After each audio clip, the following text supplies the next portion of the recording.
So after all the time and effort that has gone into this, we are now right back to square one, right back to the drawing board. County Commissioner Ann Taylor tells Liz Ryan what's sending them back to the drawing board. Commissioners got some very disappointing news Friday. The comprehensive plan that we submitted to the state had been rejected due to SB180. SB180 is a new law that says after a hurricane, local governments cannot tighten development rules for at least 2 years. This law should actually be renamed a developer's dream. She wanted the board as a whole to ask the governor to veto the bill. She could not get unanimous support. This bill blocks local governments from managing growth and prevents home rule, and our residents lose their local voice on important decisions. A comprehensive plan is a long-term blueprint for growth and land use. Things like where homes, businesses, and roads can go. A great deal of time, effort, and money has gone into our county's comprehensive plan. And now to have all that effort go to waste is a complete insult to every resident in this county. The letter from the state says our comp plan is null and void because it violates SB 180, but gives no specifics. So what changes need to be made?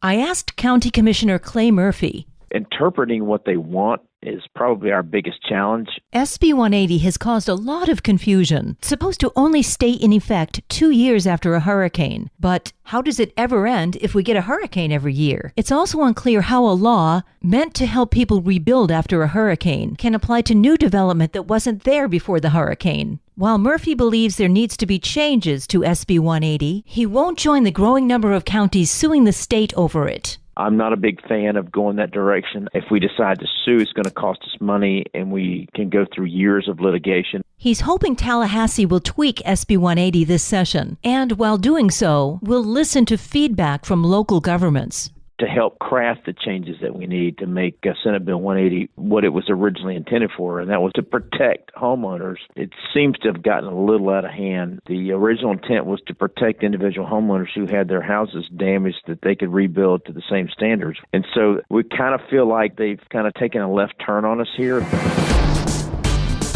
This local news is a service of your hometown Toyota dealer, Beaver Toyota in St. Augustine, conveniently located off I-95 at exit 311.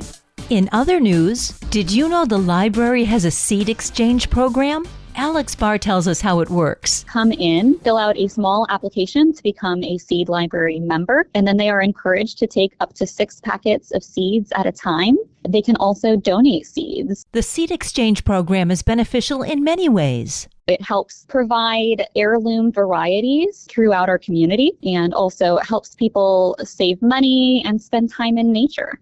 There's a wide variety of seeds in the seed library. Flowers, we have native plants as well, and fruit, and it's really based on what is seasonally available and the donations that we get from our partners such as Edible, Northeast Florida, and Southern Horticulture, places like that. Hannah Tucker tells us this is an ongoing program. We take donations all day, every day, year-round. You can donate seeds or take some seeds for yourself at the Southeast Branch Library. That's on US 1 South. For St. Augustine's Local Morning News, I'm Liz Ryan.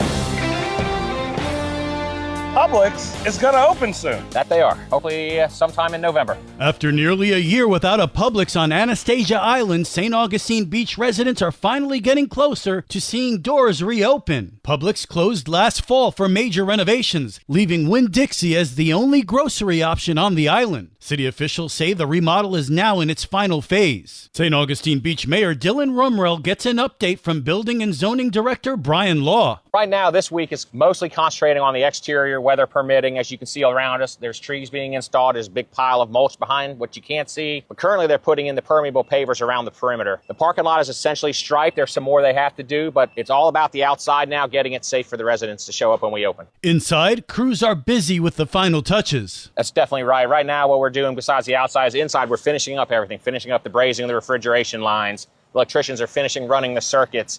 Public's IT department's in here installing softwares, computer systems. Part of the building has been energized to support that mission. The targeted reopening in November is great news for island residents because it means the long wait for a second grocery store option is nearly over.